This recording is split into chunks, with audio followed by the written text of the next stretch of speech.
পারমাণবিক বোমা কতটা শক্তিশালী, এটি বাংলাদেশে ফেললে কি হবে, বাংলাদেশে পরমাণু বোমা ফেলার 1 ঘন্টার মধ্যে কি হবে, তখন চারপাশের অবস্থা কেমন হবে, তাছাড়া পরমাণু বোমা কতটা শক্তিশালী। পরমাণু বোমার নাম শোনেননি এমন মানুষ হয়তো খুঁজে পাওয়া যাবে না।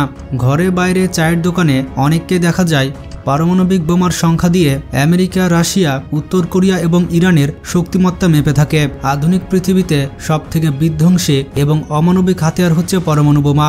তো দর্শক, সিট বেল্ট বেঁধে নিন পরমাণু বোমা সম্পর্কে জানার জন্য, কারণ সিট থেকে সরে পড়লে আপনি মঙ্গল গ্রহে চলে যেতে পারেন। তার আগে নতুন দর্শক যারা রয়েছেন তারা এখনই চ্যানেলটি সাবস্ক্রাইব করে ফেলুন। বন্ধুরা, একটা প্রশ্ন আমাদের মনে সবসময় ঘুরপাক খায়, পরমাণু বোমা কেন এত শক্তিশালী, আর কেনই বা পৃথিবীর বিভিন্ন দেশ এই বোমাকে এত বেশি ভয় পায়। পৃথিবীতে যদি পরমাণু যুদ্ধ শুরু হয় তাহলে মানব জাতির কি হবে? একটিমাত্র পরমাণু বোমার বিস্ফোরণে আস্ত এক শহর বিলীন হয়ে যেতে পারে। যেমন মুম্বাই কিংবা দিল্লির মতো বড় একটি শহর পৃথিবীর মানচিত্র থেকে উঠে যেতে পারে, প্রাণ হারাতে পারে সেই শহরের প্রায় সকল মানুষ। যেমনটা অভিজ্ঞতা হয়েছে জাপানের। 1945 সালের 6 ও 9 আগস্ট দেশটির হিরোশিমা এবং নাগাসাকি শহরে লিটল বয় এবং ফ্যাট বয় নামে দুটি পরমাণু বোমা ফেলা হয়, আর এটি করেছিল বেয়াদব আমেরিকা। তবে জাপানের সঙ্গে আওয়ামী লীগের মিল রয়েছে। এখন বলতে পারেন, ভাই এটা কি বললেন, আপনার মাথার তার ছিঁড়ে গেছে নাকি? আসলে ভাই, জাপান এবং আওয়ামী লীগের জন্য আগস্ট মাস হচ্ছে খারাপ মাস। আগস্ট মাস আসলে আওয়ামী লীগের যান ধুকধুক করে, কারণ আগস্ট মাসে শেখ মুজিব মারা গিয়েছে, আবার আগস্ট মাসে আওয়ামী লীগের পতন হয়েছে।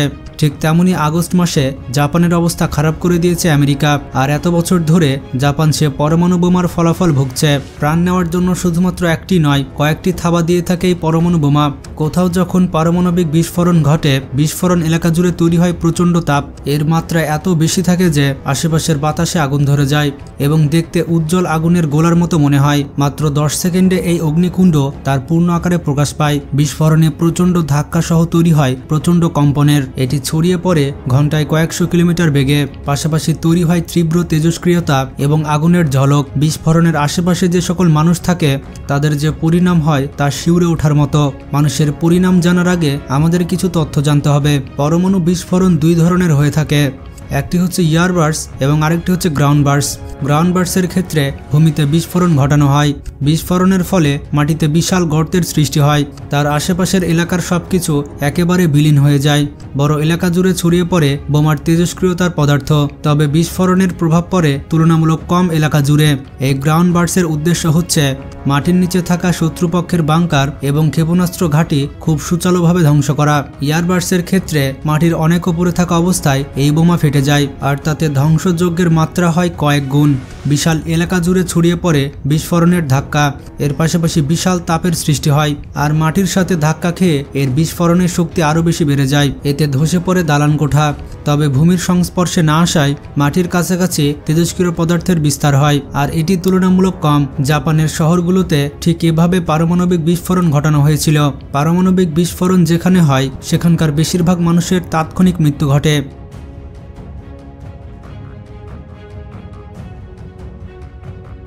বিস্ফোরণের সঙ্গে সঙ্গে চারিদিকে ছড়িয়ে পড়া তীব্র ঝাপটায় বাতাসের চাপ হুট করে অনেক বেড়ে যায়, আর এটিকে বলা হয় ব্লাস্ট ওয়েভ। নিজ গতিপথের সবকিছু ভেঙে গুড়িয়ে দেয়। এই ব্লাস্ট ওয়েভ অত্যন্ত ভয়ঙ্কর হয়ে থাকে। ভেঙে পড়তে থাকা দালান কোঠা এবং উড়ে আসা নানা বস্তুর আঘাতে ঘটে মৃত্যু। বিস্ফোরণ স্থল এবং তার আশেপাশের বাতাসে অক্সিজেনের মাত্রা কমে যায়। অনেক মানুষ দম আটকে মারা যায়। এইসবের হাত থেকে যদি কেউ বেঁচে যায়, আরও ভয়াবহতা অপেক্ষা করে তার জন্য।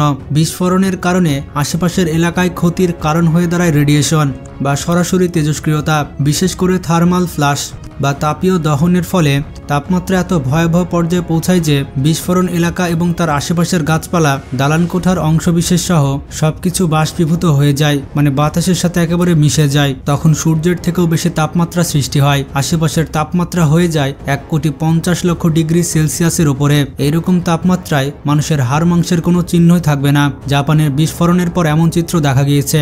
জাপানে মানুষ রাস্তায় যেখানে দাঁড়িয়েছিল সেখানে রয়ে গেছে শুধুমাত্র ছায়ার মতো দাগ। বিস্ফোরণের সীমার বাইরেও প্রচণ্ড তাপে মাইলের পর মাইল জুড়ে আগুন ধরে যেতে পারে।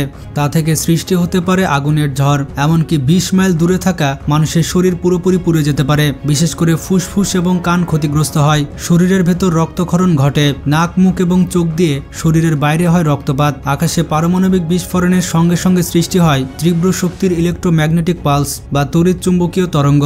হাজার হাজার কিলোমিটার পর্যন্ত কম্পিউটার, মোবাইল ফোন সহ ইলেকট্রনিক যন্ত্রপাতি, এমনকি স্যাটেলাইট পর্যন্ত অচল করে দিতে পারে পরমাণু বোমা। ফলে ক্ষতিগ্রস্ত এলাকা বিচ্ছিন্ন হয়ে পড়ে পুরো পৃথিবী থেকে। বিস্ফোরণের পর পরিবেশে ছড়িয়ে পড়ে বিভিন্ন তেজস্ক্রিয় পদার্থ, যাকে বলা হয় ফল আউট। পৃথিবীর চারিদিকে যে ওজোন স্তর রয়েছে সেটা ফুটো করে দিতে পারে পরমাণু বোমা।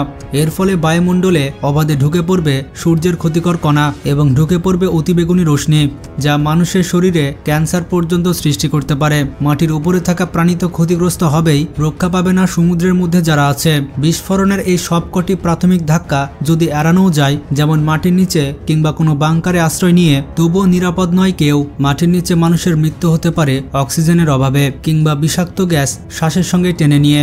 বাতাসের মাধ্যমে কয়েক মাইল এলাকা জুড়ে ছড়িয়ে পড়বে বিপজ্জনক পরিমাণে তেজস্ক্রিয় পদার্থ। বছরের পর বছর, এমনকি কয়েক দশক পর্যন্ত বায়ুমণ্ডলে বিচরণ করতে পারে এই তেজস্ক্রিয়তা। এর সংস্পর্শে আসলে মানুষের কমে যাবে রোগ প্রতিরোধ ক্ষমতা, সৃষ্টি হবে ভয়াবহ ক্যান্সারের, এমনকি সর্দি কাশির মতো সাধারণ রোগে মৃত্যু হবে কোটি কোটি মানুষের। পৃথিবীতে নিরাপদ পানির উৎস বলে আর কিছুই থাকবে না। মানুষ আর্তনাদ করে যাবে খাবারের জন্য, থাকবে না স্বাস্থ্য সুরক্ষার কোনো সুবিধা, এর পাশাপাশি কোনো ওষুধও থাকবে না। এমনই বিপজ্জনক হয়ে উঠবে ক্ষতিগ্রস্ত এলাকা, সেখানে সেবা দেওয়া অসম্ভব হয়ে উঠবে চিকিৎসকদের জন্য, এমনকি বদলে যাবে মানুষের জেনেটিক বৈশিষ্ট্য। জাপানের সেই ক্ষতিগ্রস্ত অঞ্চলগুলোই আজ পর্যন্ত বিকলাঙ্গ শিশুর জন্ম হয়। এখন বুঝতে পারছেন এটি কত ভয়ঙ্কর একটি অস্ত্র।